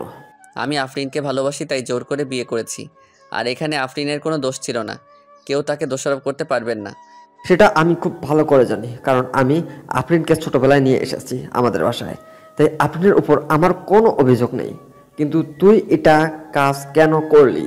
এসব কথা বাদ, এখন আমাকে কি করতে হবে? বাসা ছেড়ে চলে যেতে হবে, তাই তো? ওকে, ঠিক আছে, তাও কারো এত কথা শুনতে পারবো না। নিজের বাবার উপর কথা বলতেছিস, আবার আমার সাথে মুখে মুখে তর্ক করতেছিস, এত বড় স্পর্ধা! দেখো বাবা, আমি তোমার সাথে কখনো খারাপভাবে কথা বলিনি, আর আমি কখনো তোমার সাথে খারাপভাবে কথা বলতে চাইবো না। তাই প্লিজ তুমি এসব কথা বলা থেকে বিরত থাকো, আর আমি বাসা থেকে চলে যাব, সমস্যা নেই। কথাটা বলে আদনান সেখান থেকে উঠে চলে আসলো। আর আরিফ চৌধুরী সেখানে মুখ গুমরা করে বসে রইল। তার একমাত্র ছেলে একটা ভুল করেছে, তাকে এভাবে কথা না শোনালেও পারত। আরিফ চৌধুরী তো একসময় নিচু বংশের মেয়েকে বিয়ে করেছিল, ভালোবেসেছিল। তাই আর ভালোবাসা কখনো উঁচু নিচু দেখে হয় না, মন থেকে হয়ে যায়। তাহলে আজ তার ছেলে একটা ভুল করেছে, তার জন্য তাকে কেন কথা শোনাতে হবে? আমার তো কি বলে গেল বাসা থেকে চলে যাবে, এটা কোনোভাবেই মেনে নিতে পারতেছে না আরিফ চৌধুরী। আরিফ চৌধুরী রুমের ভিতরে এসে দেখে আরিফা চৌধুরী বিছানার উপর শুয়ে আছে। তার চোখে মুখে কোনো টেনশন বা কোনো চিন্তার ছাপ খুঁজে পাওয়া যাচ্ছে না। তার ছেলে যে একটা ঘটনা ঘটিয়ে ফেলেছে সেটা নিয়ে তার বিন্দুমাত্র মাথা ব্যথা নেই। আরিফ চৌধুরী এখন বুঝতে পারতেছে তার আম্মুর জন্য হয়তো আদনান বাসা থেকে চলে যাওয়ার সিদ্ধান্ত নিয়েছে। না হলে কখনোই তার ছেলে এত বড় স্পর্ধা করতে পারতো না। আসলে কথায় আছে না, ছোট লোক যখন বড় লোক হয়ে যায় তখন তার অহংকারটা অনেক বেড়ে যায়। তুমি এখনো এখানে শুয়ে আছো, আর ওদিকে আমার ছেলে বাসা ছেড়ে চলে যাচ্ছে, তা নিয়ে তোমার কোনো মাথা ব্যথা নেই। কি বলতেছো আবল তাবল কথা? বাসা ছেড়ে কেন চলে যাবে? মনে হচ্ছে তুমি কিচ্ছুই জানো না, ন্যাকামি করো আমার সাথে, তাই না? তুমি আদনানকে কি বলেছো? আমি আবার আদনানকে কি বললাম? আমি তো আদনানের সাথে তেমনভাবে কথা বলতেই পারিনি। আদনান রাগ দেখাচ্ছে আমাকে। আমি তো আদনানের সাথে ভয়ে কথা বলতে পারিনি। আমি শুধু তোমার জন্য অপেক্ষা করছিলাম। তাহলে আদনান চলে যাবে কিসের জন্য বাসা ছেড়ে, সেটা আমাকে বলো। সেটা এখন আমি কিভাবে বলতে পারবো? সে হয়তো ডিসিশন নিয়েছে বাসায় থাকবে না, তাই চলে যাবে। আর একটা কাজের মেয়েকে বিয়ে করেছে, তাকে কিছু না বলে এসে আমাকে কথা শোনাচ্ছ? তুমি কেমন মা যে তোমার ছেলে বাসা থেকে চলে যাচ্ছে আর সেটা নিয়ে তোমার কোনো মাথা ব্যথা নেই? আমি কখনো ওই কাজের মেয়েকে আমার বৌমা স্বীকৃতি দিতে পারবো না। ঠিক আছে, তাহলে তোমার বাবা কি করে? তোমার বাবার স্ট্যাটাস কি? তোমার কি এমন ছিল যার জন্য তোমার সাথে আমার বিয়ে হয়েছে? তুমি এসব কি আবল তাবল কথা বলছো? তোমার শরীর ঠিক আছে তো? তোমার কি মাথা ঠিক আছে? কি বলতেছো এসব তুমি? আমি সব কিছু ঠিক বলতেছি, আর একদম ঠিক বলতেছি আমি, আর একদম ঠিক আছি। আর একটা কথা শুনে রাখো, আমার ছেলে যদি এ বাসা থেকে চলে যায়, তার সাথে সাথে তোমাকেও এই বাসা থেকে আমি বের করে দেব, কথাটা মাথায় রেখো। আরিফ চৌধুরীর কথাটা বলে সেখান থেকে চলে গেল। আর আরিফা চৌধুরী মনে মনে ভাবতেছে এটা আবার কি হয়ে গেল। আরিফা চৌধুরীর টেনশন হচ্ছে, তার ছেলে যদি সত্যি সত্যি চলে যায় আর আরিফ চৌধুরী তাকে যদি বাসা থেকে তাড়িয়ে দেয়, তাহলে সে কোথাও যেতে পারবে না। সে নিঃস্ব হয়ে রাস্তায় ফকিরানি হয়ে ভিক্ষা করতে করতে দিনরাত যাপন করতে হবে। কথাটা ভাবতেই আরিফা চৌধুরীর গায়ে কেমন জানি কাঁটা দিয়ে উঠলো। সে খুব তাড়াতাড়ি রুম থেকে বের হয়ে তার সবাইকে ডাক দিল, যে করেই হোক আদনানকে বাসা থেকে বাইরে যেতে দেওয়া যাবে না। এদিকে আদনান সব কিছু রেডি করতেছে আর আফরিন গোসল শেষ করে বেরিয়ে আসলো। তারপর আদনান গোসল করতে গেলে আফরিনের সাথে কোনো কথা বললো না। আর আফরিন বেরিয়ে এসে দেখে সব কিছু গুছিয়ে নেওয়া শেষ, এখন শুধু বের হয়ে যাওয়ার পালাটাই। দেখে আফরিনের খুব খারাপ লাগতেছে, তার জন্য আজ যে বাসায় এত ঝামেলা। সে যদি বসে কাজ করতো তাহলে হয়তো আজকে এরকম কোনো কিছুই হতো না। নিজে নিজেই কথাগুলো ভাবতেছিল, মনে মনে ভাবতেছিল আফরিন। আদনান তাড়াতাড়ি গোসল শেষ করে বেরিয়ে আসলো আর সে খুব তাড়াহুড়ো করতেছে তাড়াতাড়ি বেরিয়ে যাওয়ার জন্য। মনে হচ্ছে এখানে কোনো বিপদ সংকেত দেখা দিয়েছে আর একমাত্র এখান থেকে চলে যেতে হবে। কেন আপনি এরকম করতেছেন? এখানে থাকলেও সমস্যা কি? আমাকে কষ্ট দিয়ে দিবে, আমি সব মেনে নিব, কিন্তু আপনি কিসের জন্য চলে যাচ্ছেন না? এত কৈফিয়ত দিতে পারবো না, তুমি আমার বিয়ে করা বউ। আমি যদি এখন জঙ্গলে গিয়ে থাকি তাহলে তোমাকে আমার সাথে জঙ্গলে থাকতে হবে, কোনো সমস্যা? আমার কোনো সমস্যা নেই, কিন্তু সমস্যা আপনার হবে। আপনি কখনোই জঙ্গলে থাকতে পারবেন না, বুঝতে পারছেন? ঠিকই একদিন ফিরে আসবেন, তার থেকে এখন এই অভিমানটা না দেখিয়ে এখান থেকে যান। তুমি আমাকে খুব ভালো করে চেনো যে আমি কীরকম, আর আমি একবারও যেখান থেকে চলে যাই সেখানে কখনো ফিরে আসবো না। কেন আপনি এরকম করতেছেন বুঝতে পারতেছি না। নিজেকে একটু কন্ট্রোল করুন। আর এরকম করলে কি হবে বলুন তো? তুই যদি আর একবার আমাকে জ্ঞান দিতে এসেছিস তাহলে তোর অবস্থা খারাপ করে ছাড়বো, বুঝেছিস? আর একটা যদি কথা বলেছিস এই বিষয় নিয়ে, এখন চলে যাচ্ছি, এটাই হচ্ছে বড় কথা। তাড়াতাড়ি রেডি হ। তাও যদি একটু ভেবে দেখবেন যে বিষয়টা কোন দিক দিয়ে যাচ্ছে, একটু ভেবেচিন্তে কাজ করলে ভালো হয়। এটাই যদি, আর কিছু বলবেন না। তোকে আমি কথা বলতে বলেছি, তাও মুখের উপর হতে চেষ্টা, কিন্তু সত্যি সত্যি তো তোর ভাগ্যে খারাপ কিছু আছে। আফরিন কথাটা বলতে চাইলে আদনান তার ঠোঁট দিয়ে আফরিনের ঠোঁট আবদ্ধ করে নিল, যাতে করে আফরিন আর কোনো কথা বলতে না পারে। সুন্দরভাবে একটা কামড় বসিয়ে দিল, যেন তার মনে থাকে এখন তাকে কি করতে হবে। আর কামড় বসিয়ে দিলে রক্তপাত হতে লাগলো, আর আফরিন যেটা দেখে কান্না করে দিল। আদনান সেদিকে পাত্তা না দিয়ে তাড়াতাড়ি কাজ করার জন্য বলল আর তাড়াতাড়ি রেডি হতে বলল আফরিনকে। আদনান কান্না করতেছে আর তাড়াতাড়ি নিজেকে গুছিয়ে নিচ্ছে। এখান থেকে চলে যাওয়ার জন্য আদনানের খুব খারাপ লাগতেছে। ছোটোবেলা থেকে এখানেই আছে, আজকে চলে যেতে হবে, সব পরিচিত মুখ থেকে অনেক দূরে চলে যেতে হবে। এটা ভাবতেই আফরিনের কান্না পাচ্ছে। কেউ চায় না ভালোবাসার মানুষের কাছ থেকে দূরে চলে যায় একাকিত্বভাবে বসবাস করতে। সবাই চায় পরিবার পরিজন সবাইকে একসাথে করে নিয়ে সবার হাসি খুশি দেখে একসাথে সারা জীবনটা কাটিয়ে দিতে। কেউ একাকিত্বভাবে বসবাস করতে পারে না। ভালোবাসাগুলো সত্যিই অন্যরকম হয়। ভালোবাসার জন্য সব কিছুর মায়া ত্যাগ করতে হয়। ফ্যামিলির মায়া থেকে শুরু করে ফ্রেন্ড সার্কেলের আড্ডা থেকে শুরু করে সব কিছু ত্যাগ করে শুধু ভালোবাসাকেই সবাই গ্রহণ করে নেয়। বাকি সব কিছুই ছেড়ে দেয় শুধু ভালোবাসাকে আপন করে পাওয়ার জন্য। ভালোবাসাটা সবার কাছে কতটা ইম্পর্টেন্ট, কতটা গুরুত্বপূর্ণ, সবাই সেটা যদি ভালো করে বুঝতে পারতো তাহলে হয়তো কেউ কাউকে ছেড়ে যাওয়ার কথা কল্পনা করতে পারতো না। আর কতক্ষণ লাগবে তোমার বের হতে? বলতেছি না বের হও, আমি একদম রেডি। আরেকবার ভেবে দেখেন না প্লিজ, আমার এই বাসা থেকে চলে যেতে ইচ্ছে করতেছে না। আমারও চলে যেতে ইচ্ছা করতেছে না, কিন্তু তোমার ভালোর জন্য আমাকে এখান থেকে যেতে হবে, না হলে তোমাকে সবাই অনেক কথা শোনাবে। আমি চাই না আমার ভালোবাসার মানুষকে কেউ কথা শোনাক, আর আমি সেটা সহ্য করব। আপনাকে কে বলেছিল আমাকে ভালোবাসতে? আমি বলেছিলাম নাকি অন্য কেউ বলেছিল? আমাকে কেউ বলেনি, আমি নিজে থেকেই বলেছি, আর নিজে থেকে তোমাকে ভালোবেসেছি। আর এখন এটা নিয়ে আর কোনো কথা বা ঝগড়া করতে চাই না। এখন আমরা স্বামী স্ত্রী, ব্যাস। আদনান কথাটা বলে আফরিনের হাত ধরে বাইরে নিয়ে যেতে লাগলো। আফরিন যেতে চাচ্ছিল না, কিন্তু আদনান জোরপূর্বকভাবে আফরিনকে নিয়ে চলে যেতে চাইলে হঠাৎ করে আরিফ চৌধুরী মানে আদনানের বাবা সামনে এসে দাঁড়িয়ে পড়ে। কিন্তু আদনান সেদিকে কোনো তোয়াক্কা না করে আফরিনকে নিয়ে যেতে ধরলে আরিফ চৌধুরী আফরিনের হাত ধরে ফেলে। আচমকাই এরকম একটা পরিস্থিতি হয়ে যাবে আদনান বুঝতে পারেনি, তাই আদনান একটু ঘাবড়ে গেল। তার বাবা আবার উল্টাপাল্টা কিছু বলবে না তো? বড় হয়ে গেছো এখন, তাই না? এখন আর বাবা মাকে লাগে না, এখন নিজে সব কিছু নিজেই করতে পারিস। বাবা মাকে তাদেরকে তো এখন চিনতে পারবি না, তাই তো? আদনান একদম চুপ করে আছে।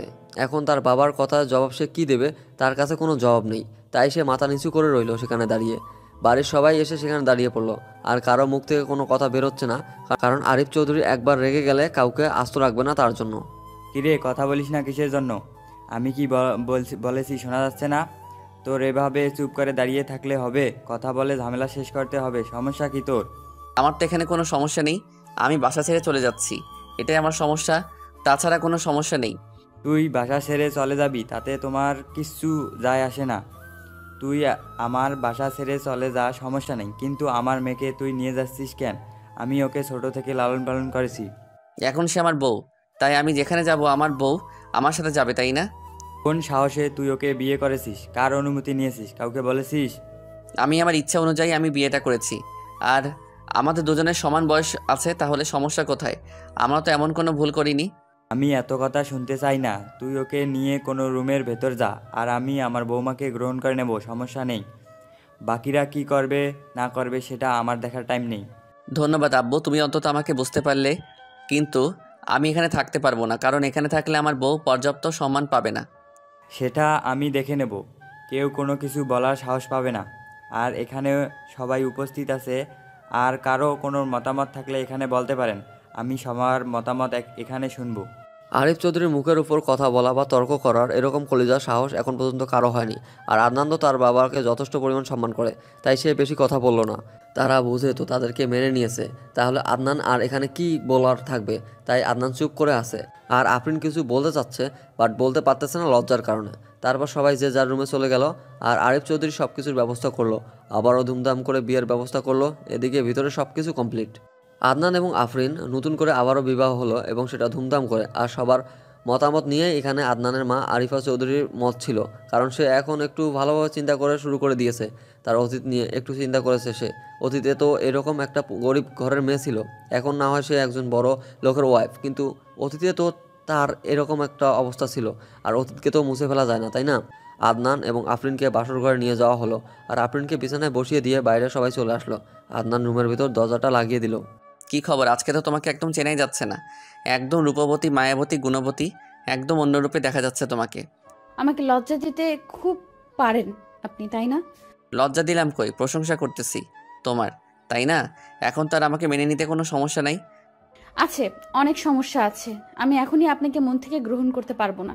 দেখো, মাথা গরম করাবে না একদম। আজকে আমাদের বাসর রাত, তাই বলতেছি সব কিছু ভুলে যাও। আমরা নতুন করে সব কিছু করতে চাই। আমি চাইলেই সবকিছু নতুন করে শুরু করতে পারবো না, আমার সময় লাগবে। আমি কি বারণ করেছি? যত খুশি সময় নাও, আমার কোনো সমস্যা নেই। আমি ভালোবাসি তোমাকে মন থেকে। আপনার কোনো কাণ্ডজ্ঞান নেই? একটা কাজের মেয়েকে ভালোবাসার কি আছে একটু বলবেন? আমার মাঝে কি এমন রহস্য আছে? কি আছে জানি না, বাট মুখ ভর্তি মায়া আছে, যে মায়া আমাকে এতটা আকৃষ্ট করেছে। কই, আমি তো কোনো মায়া দেখতে পাচ্ছি না। আপনি তাহলে কিভাবে দেখতে পাচ্ছেন?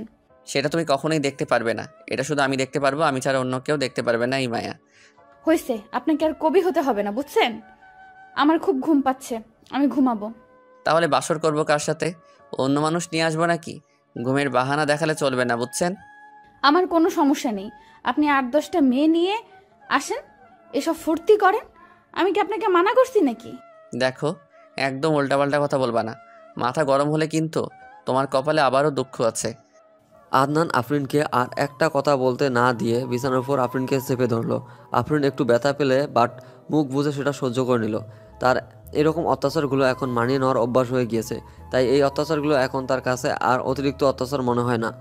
আদনান তার অষ্টদয় দ্বারা আফরিনের অষ্টদয়ে আবদ্ধ করে নিল, আফরিন ধীরগতিতে নিঃশ্বাস নিতে লাগলো। তার নিঃশ্বাসটা ভারী হয়ে আসতেছে। এদিকে আদনান ধীরে ধীরে আফরিনের একদম নিকটে মিশে যাচ্ছে। আফরিন কোনোভাবে নিজেকে ধরে রাখতে পারতেছে না। আফরিন আজকে নিজের কাছে নিজেকে হার মারলো। ধীরে ধীরে দুজনেই চলে গেল ভালোবাসার সাগরে। তাদেরকে নিয়ে আসবে কে? আর তাদেরকে ফেরানো উচিত না। তারা যে একটা বৈধ ভালোবাসার সম্পর্কে আবদ্ধ হয়ে আছে, তাদেরকে ফেরানোর চেষ্টা করে লাভ কি? ধীরে ধীরে আদনান আফরিনকে ছেড়ে দিয়ে পাশে শুয়ে পড়লো। আর আফরিন এক টান দিয়ে বুকের উপর নিয়ে আসলো। আর আফরিন চোখ বদ্ধ করে আদনানের বুকে মাথা রেখে ঘুমিয়ে পড়ার বিধা চেষ্টা করতেছে। দেখতে পারতেছো কীরকম অত্যাচার হবে এখন থেকে আমার কথা না শুনলে? আপনি মানুষ না, আপনি মানুষ নামে কলঙ্ক। একটা মেয়ের অনুভূতি বোঝার বিন্দু মাত্র চেষ্টা করেন না আপনি। দেখো, তোমাকে একটা কথা বলি, আমি আমার রাগকে কন্ট্রোল করতে পারি না। তাই প্লিজ, আমার যখন রাগ উঠবে তখন আমাকে আরও রাগিয়ে দিও না। আমার বুঝি রাগ হয় না, তাই না? আমি মানুষ না, আমি রোবট। আমাকে যেভাবে ইচ্ছা সেভাবে ব্যবহার করতেছেন, আর আমি সহ্য করে যাচ্ছি। দেখো, তুমি আমাকে খুব ভালো করে চেনো। আমি বলতেছি না যে তুমি আমাকে চেনো না, তাই আমার মতো তুমিও হয়ে যাও। আমি যখন সেটা চাচ্ছি সেটা দিচ্ছ না কেন তুমি? মন থেকে আসে না, বুঝতে পারছেন আপনি? আমার মনে আপনার জন্য শুধু ঘৃণা কাজ করে, তাছাড়া কোনো সম্মান বা ভালোবাসা কাজ করে না।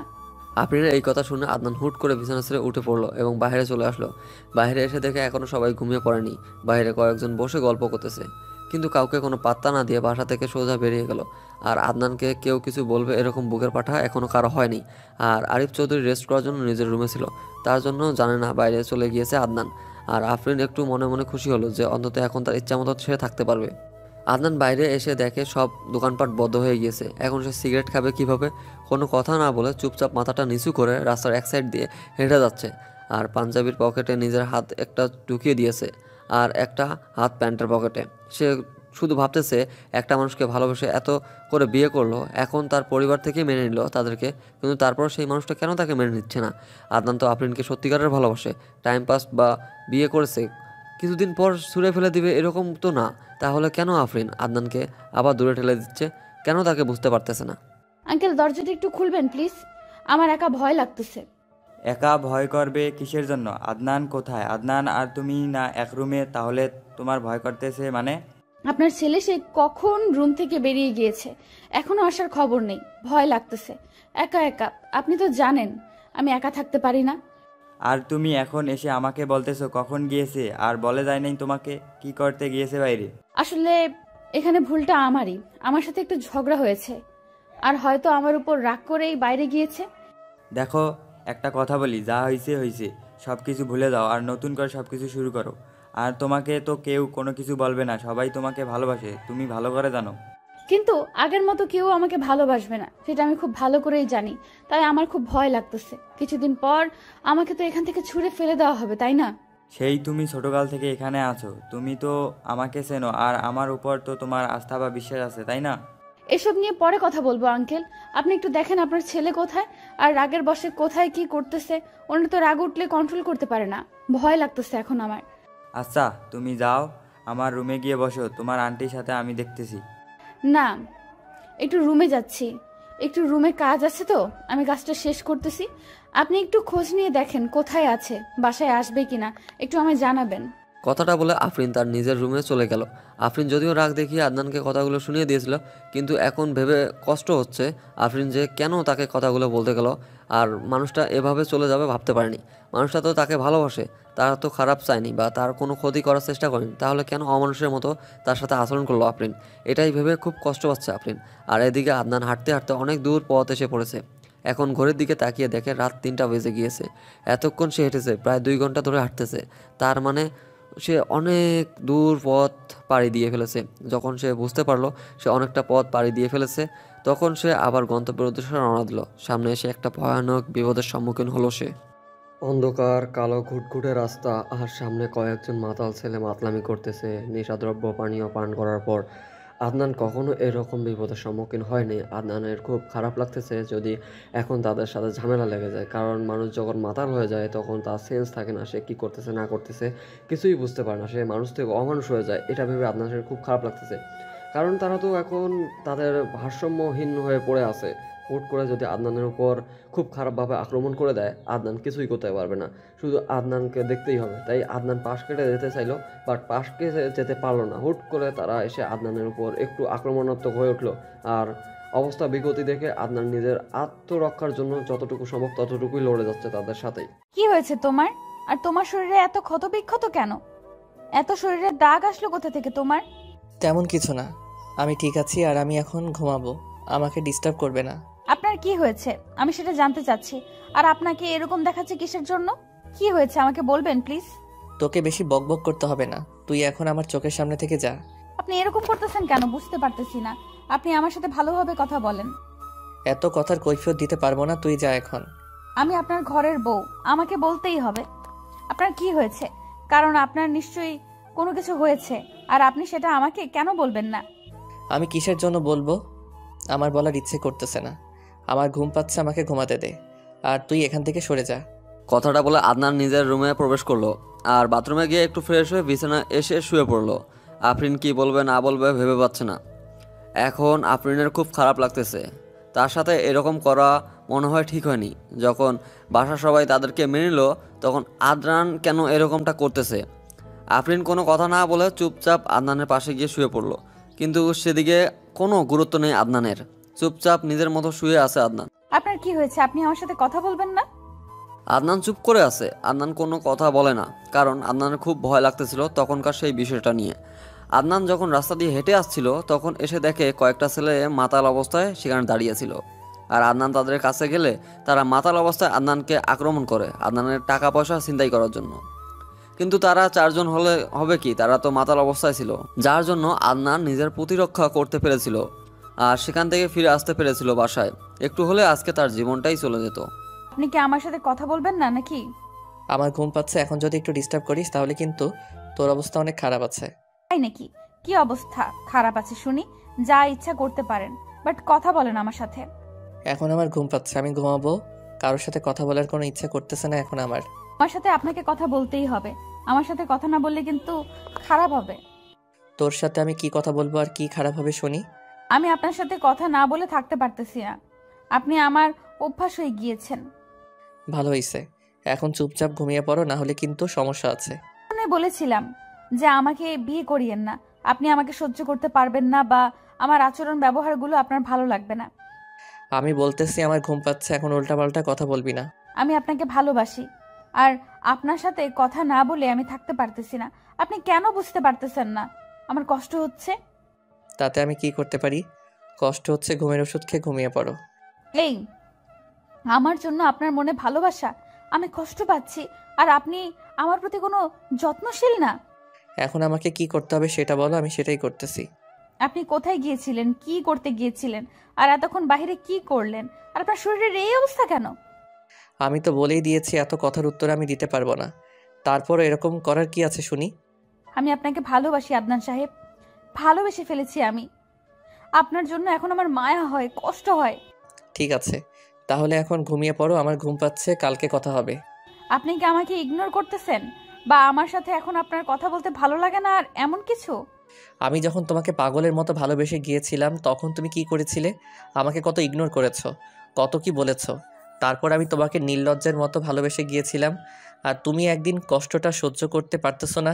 তাহলে আমার কি অবস্থা হয়েছিল একটু ভেবে দেখো। আমি তিলে তিলে নিজেকে কতটা ক্ষত বিক্ষত করে ফেলেছিলাম। আসলে আমি বুঝতে পারিনি। আমার মনে হয় এরকম কোনো ফিলিংস ছিল না। আর আমরা গরিব মানুষ, কখনো ভালোবাসার স্বাদ, রং, রস এইসব নিয়ে আমরা কখনো ভাবনা চিন্তা করিনি। সব সময় টাকার পিছনে ছুটেছি। বেঁচে থাকতে হলে টাকার প্রচুর প্রয়োজন। আজকে আমাকে ভালোবেসে ফেলেছো, তাহলে আজকে তো রিয়ালাইজ করতে পারতেছো যে আমার অবস্থা কি হয়েছিল, আমি কেমনে দিনকাল পার করতাম। আমার ভুল হয়েছে, আমাকে মাফ করে দিবেন। আমি আর কখনো আপনাকে কষ্ট দিব না। সারা জীবন ভালোবাসায় ভরিয়ে রাখবো। কথাটা বলে আদনান সাহেবকে জড়িয়ে নিলাম নিজের বাহুডোরে। লোকটাকে দেখে খুব মায়া হচ্ছে। আজকে কি অবস্থা, সারা শরীরে ক্ষত বিক্ষত হয়ে আছে। ছোট বাচ্চাদের মতো কেন জানি ভয়েতে আছে আদনান সাহেব। আসলে আমার যে মন নেই সেটা না, আমারও তো মন আছে। আমিও মানুষ, আমিও ভালোবাসতে পারি, কিন্তু গরিব ছিলাম, ভয় পাইতাম সব সময়, কখন জানি কি হয়। কিন্তু আদনান যখন আমাকে প্রথম ভালোবাসার কথা বলেছিল তখন আমার খুব ইচ্ছে করেছিল যে আমিও তাকে আমার মনের কথাগুলো খুলে বলি, কিন্তু আমি ভয় পেতাম। কিন্তু শেষ পর্যন্ত যখন জোরপূর্বকভাবে বিয়েটা করে নিলাম তখন অনেক খুশি হয়েছিলাম মনে মনে, কিন্তু বাইরে কখনো প্রকাশ করা হয়নি। আজকে আমি একটু নির্লজ্জ হয়ে গেলাম। আমি আদনান সাহেবের ঠোঁটে ঠোঁট দুটো বসিয়ে দিলাম। আমার এরকম কাণ্ড দেখে আদনান সাহেব একটু হকচকিয়ে উঠলেন। হয়তো কল্পনাও করতে পারে নাই যে আমি এরকম বেহায়ার মতো একটা কাজ করে বসবো। উনি প্রথমে ভয় পেলেও একটু নড়াচড়া করলেও কিছুক্ষণ পর একদম নিস্তেজ হয়ে গেলেন। নিজেকে আমার কাছে বিলিয়ে দিলেন আর আমিও ইচ্ছা মতো নিজের বাহু ডোরে ওনাকে আবদ্ধ করে নিলাম। তারপর আমি ওনার শরীরের উপর নিজের শরীরটা এলিয়ে দিলাম আর বেহায়ার মতো তাকে ভালোবাসলাম। আজকে মনে হচ্ছে আমার কোনো লজ্জা নেই। আমি মনে হচ্ছে আজকে একদম বেখেয়ালি হয়ে গিয়েছি যে আমি একজন নারী আর নারীরা লজ্জার ভূষণ, সে সব কিছু আজকে মাথা থেকে ঝেড়ে ফেলে দিয়েছে। ধন্যবাদ আমাকে এত সুন্দর একটা মুহূর্ত এনে দেওয়ার জন্য। এতদিন তো আপনি আমাকে জোর করে ভালোবেসেছিলেন, সেখানে কোনো ভালোবাসার রং ছিল না, যে ভালোবাসায় কখনো আমরা দুজন দুজনকে রাঙিয়ে দিতে পারি। শুধু এখানে সব কিছুই উপহার দেব আপনাকে চৌধুরী সাহেব। এত ভালোবাসা এতদিন কোথায় লুকায়িত ছিল যে ভালোবাসার বহিঃপ্রকাশ করেনি আমার মহারানী? সময়ের অপেক্ষায় ছিলাম, যদি কখনো ভালো সময় আসে নিশ্চয়ই আমি আপনাকে আমার সবটুকু দিয়ে ভালোবাসবো। আজকে সেই সময় হয়ে এসেছে। তাহলে এতদিন কিসের ভয় ছিল আমাকে ভালোবাসা শুনি? অনেক কিছু, লজ্জার ভয়ে, সমাজের কটু কথার ভয়ে, বাসার মানুষের কথা শোনার ইচ্ছা ছিল না, সবাই আমাকে কটু কথা বলবে তার ভয়। এত কথা চিন্তা করে কেমনে তুমি থাকতে পারো বুঝি না। এত ছোট মানুষ এত কিছু ভাবো কিভাবে? করতে হয় চৌধুরী সাহেব, আপনি তো বড় লোক, আপনার তো এসব চিন্তা ভাবনা মাথায় আসবে না, কিন্তু আমরা গরিব, আমাদের এসব চিন্তা ভাবনা মাথায় থাকবে সব সময়। এই বড়লোক আর গরিব কতটা আর মুখ দিয়ে উচ্চারণ করবে না। ভালোবাসা ছোট লোক বা বড় লোক দেখে হয় না, দুটি মনের ভিতরের আকাঙ্ক্ষা থেকে হয়ে ওঠে। কথাটা বলে আমি আবার আমার মহারানীকে নিজের বুকে নিলাম আর তার গালে কপালে চুম্বন দিলাম। ভালোবাসার পরশ দিয়ে তাকে রাঙিয়ে দিলাম। ভালোবাসাটা প্রথমে যতই কষ্ট মায়া হোক, যদি ভালোবাসাটা আপনি নিজের করে নিতে পারেন, আপনি আপনার ইচ্ছা অনুযায়ী সব কিছু করে নিতে পারেন, তাহলে দেখবেন ভালোবাসা অনেক সুন্দর। ভালোবাসতে টাকা পয়সা দরকার হয় না।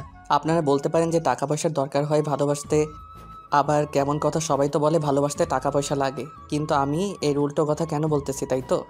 ভাই, আপনার যখন টাকা থাকবে আপনার কাছে ভালোবাসা থাকবে, যখন আপনার কাছে টাকা থাকবে না তখন ভালোবাসতে আপনার কাছে থাকবে না। কেন বলতেছি এরকম কথা, তাই তো বলার কারণ হচ্ছে আপনি যখন কাউকে ভালোবাসবেন আর তাকে নিয়ে ঘুরতে যাবেন, আপনার প্রিয়তমা আপনাকে আরও বেশি ভালোবাসবে। তখন তাকে আপনি রিকশায় করে ঘুরবেন পুরো শহর বা রাতের শহর, কোনো ভালো একটা রেস্টুরেন্টে নিয়ে গিয়ে খাওয়াবেন, সুন্দরভাবে তাকে উপহার দেবেন, সারপ্রাইজ করবেন, দেখবেন যে ভালোবাসাটা আরও রঙিন হয়ে যাবে। কিন্তু যখন আপনার কাছে টাকা থাকবে না তখন তো আর আপনি সেটা করতে পারবেন না। আপনার ভালোবাসাটা বিলিভ হয়ে যাবে, তখন আপনার কাছে ভালোবাসাটা একটা নামমাত্র মনে হবে। এত মনোযোগ দিয়ে কি ভাবা হচ্ছে শুনি, আর আমার সাথে কোনো কথা বলতেছেন না, ব্যাপার কি? তোমাকে অনুভব করতেছি প্রিয়তমা, তোমার ভালোবাসাটা চাই আমি খুব গভীরভাবে স্পর্শ করতেছি। আপনার মতো যে আমি এখন স্বামী পাবো সেটা আমার কপাল ছিল, কারণ আমার মতো একটা নিচু বংশের মেয়েকে যে এত মর্যাদা সম্পন্ন মানুষ বানিয়ে দেবেন আপনি, আমি কখনো কল্পনাও করতে পারিনি। নেক্সট টাইম তোমার মুখ থেকে যেন এরকম কোনো কথা আমি শুনতে না পাই, তাহলে সেদিন তোমার এই পৃথিবীতে শেষ দিন হবে আর আমারও। আচ্ছা ঠিক আছে, এই যে কানে ধরে বললাম আর কখনো বলবো না, এখন আমাকে মাফ করবেন জাহাপনা? এরকম হুটহাট কথা তোমার মাথায় আসে কিভাবে বুঝি না, এরকম করে যে তুমি আমাকে নেশায় ফেলে দাও। আমি কোনো বিষদ্রব্য না যে আমাকে দেখলে বা আমার এরকম আচরণ দেখলে আপনি নেশায় পড়ে যাবেন, বুঝছেন মিস্টার? তুমি ঠিক বলছো, তুমি কোনো নেশা জাতীয় দ্রব্য না, তুমি তার থেকে অধিক বেশি, কারণ নেশা করলে ঠিক হয়ে যায়, বাট তোমার নেশায় পড়ে গিয়েছি আর এটা ঠিক হওয়ার মতো না। চৌধুরী সাহেব একটা কথা বলবো? একটা কেন, হাজার কোটি লক্ষ, যত ইচ্ছা বলতে থাকো। চৌধুরী সাহেব, আমার রাগী স্বামী, আমি আপনাকে অনেক অনেক ভালোবেসে ফেলেছি। I love you. আমিও আমার এই পাগলিটাকে অনেক ভালোবাসি, অনেক। সারা জীবন তার সাথে আমি পার করতে চাই, সব হাসি কান্না দুঃখ তার সাথে শেয়ার করতে চাই। আমিও ভালোবাসি আপনাকে, আমার সব কিছু আপনার সাথে শেয়ার করে সারা জীবন, যতদিন দেহে নিঃশ্বাস আছে ততদিন আপনার সাথে হাতে হাত রেখে পায়ে পা মিলিয়ে চলতে চাই। আসো আর একবার তোমাকে আদর করি, অনেকক্ষণ থেকে আদর করি না তোমাকে। এই মাত্র 2 বার হয়ে গেল আপনার, তাও হচ্ছে না? আরো লাগবে? আমি পারবো না, আমার ঘুম পাচ্ছে এখন। আমি তো কোনো কথা শুনতে চাই না, আমার যখন যেটা লাগবে আমি তখন সেটা আমার বউয়ের কাছ থেকে নিয়ে নিব। আমার থেকে অনুমতি নেওয়ার কি আছে? আপনার বউ আপনি নিতে পারেন তাই না? আমাকে আবার বলতে হয়? কথাটা বলে আফরিন এবং আদনান দুজনে আবারও হারিয়ে গেল ভালোবাসার সাগরে। আফরিন এবং আদনানের যে ভালোবাসার গল্পটা, এটা সম্পূর্ণ কাল্পনিক, শুধু আপনাদের একটু ভালোবাসার জোয়ারে ভাসিয়ে নিয়ে যাওয়ার জন্য বানানো হয়েছে। সম্পূর্ণ গল্পটাই ছিল কাল্পনিক। কাল্পনিক কেন বলতেছি, কারণ মানুষ কল্পনায় থাকতে অনেক বেশি পছন্দ করে। বাস্তবতা আর কল্পনার জগৎ দুটাই ভিন্ন। এই কল্পনাময় গল্পটা আপনাদের কাছে কেমন লেগেছে অবশ্যই জানিয়ে দেবেন। আর পরবর্তী গল্পটা অনেক মজাদার আর অনেক ইন্টারেস্টিং হতে চলেছে, তাই পরবর্তী গল্প শুনতে চাইলে অবশ্যই চ্যানেলটি সাবস্ক্রাইব করে পাশে থাকা বেল আইকনটি প্রেস করে দিবেন। আর গল্পের একটা পার্ট মিস করলে তাহলে অনেক কিছুই মিস করে যাবেন, তাই প্রতিটা পার্ট সুন্দর করে দেখুন। এই গল্প থেকে এখান থেকে বিদায় নিচ্ছি। আবারও আশিক এবং প্রিয়াঙ্কার নতুন গল্প নিয়ে হাজির হব। ভালো থাকবেন, সুস্থ থাকবেন, টাটা, বাই বাই। যখন আপনি কাউকে ভালোবাসবেন, মন থেকেই ভালোবাসবেন, নামমাত্র ভালোবেসে লাভ নেই। একটা জীবন নিয়ে খেলার অধিকার আপনার নেই। আপনি যাকে ভালোবাসতে পারবেন না, তার জীবনটা নিয়ে খেলার অধিকার আপনার বিন্দু পরিমাণ নেই। সে হোক কাজের মেয়ে, আর সে হোক যত গরিব বা উঁচু বংশের। ভালোবাসা গরিব বা উঁচু নিচু বংশ দেখে হয় না, ভালোবাসা মন থেকে হয়ে যায়। ভালোবাসতে মন লাগে, টাকা পয়সা লাগে। বর্তমানকার ভালোবাসাটা টাকা পয়সা ছাড়া হয় না। আগেরকার কত দাদা বা দাদির কাছে গল্প শুনেছি যে আগেরকার ভালোবাসাটা নাকি অন্যরকম ছিল, কিন্তু দিন বা যুগ পরিবর্তনের ফলে ভালোবাসাটাও কেমন জানি পরিবর্তন হয়ে গিয়েছে। আগের সেই ভালোবাসাটা এখন আর পাওয়া যায় না খুঁজে। এখন টাকার মাধ্যমে সব ভালোবাসা হয়ে যায়। টাকা আছে, ভালোবাসা আছে, টাকা শেষ, দুঃখ শুরু হবে, আর সংসার থেকে ভালোবাসাটা চলে যাবে। যতই আপনি বলেন আপনি সুখে আছেন, বাট দিন শেষে আপনিও কষ্টেই থাকবেন টাকার অভাবে। কারণ টাকা থাকলে আপনি স্বাচ্ছন্দ্য বোধ করতে পারবেন, আপনার প্রিয়তমাকে বা আপনার প্রিয় মানুষকে নিয়ে ঘুরতে যেতে পারবেন, সব কিছু করতে পারবেন। কিন্তু টাকা শেষ, তখন সংসারে অনাটন শুরু হয়ে যাবে, তখন ভালোবাসাটা আর থাকে না। মানুষ যতই মুখ দিয়ে বলুক না কেন, আমি এতে বিশ্বাস করি না। যতক্ষণ আপনার কাছে টাকা আছে ততক্ষণ ভালোবাসা আছে, টাকা শেষ আপনার ভালোবাসা শেষ। আমি এটাতেই বিশ্বাস করি। আর তাই আপনাকে টাকা ইনকাম করতে হবে ভালোবাসা সুখে রাখার জন্য।